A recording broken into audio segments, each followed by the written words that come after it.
6 weeks ago, I was elected to Congress, and now I'm using this account to tell people what happens after you get elected. But I'm not an official member of Congress yet. I don't get to vote on any bills until next month, which means the stuff you see them voting on right now, I didn't get to vote on any of that. But I do get to vote on who our party leaders are going to be, and that just happened, and here's how it went down. They bring all of us into this big fancy room, lots of flags, lots of eagles. Leadership elections happen after every election, but this was a big deal because the top 3 leaders in my party in the House had announced they were stepping out of those roles, which opened up a bunch of spots at the top, which set off this game of musical chairs with everyone trying to move up. So we're all in this room for like 2 straight days listening to nominating speeches, and then candidate speeches, and then congratulatory speeches. It was as many speeches as I've heard in the last 2 years condensed into 2 days. And of course, there are gallons of coffee in the back of the room because there's just coffee everywhere in the Capitol. I'm pretty sure if you put a shovel in the ground anywhere near the Capitol, hazelnut roast would bubble up to the surface. There was one speech that was very interesting. A congressman pointed out that the last time most of them had been in that room was on January 6th because it had been used as an evacuation point.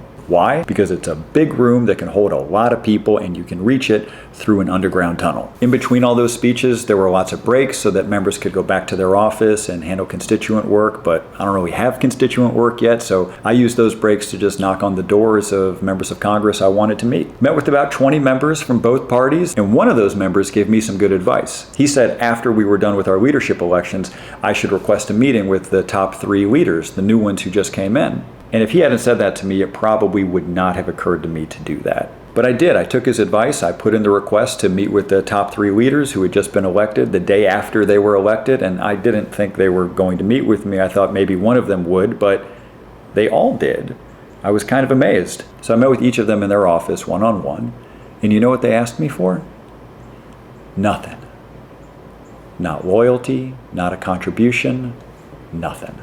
The only thing they asked was how things were going back home in the district and what committees I was interested in serving on. And I thought that was really cool. By the way, the age of the top 3 outgoing leaders, 82, 83, 82. The age of the incoming leaders, 52, 59, 43. So that's different.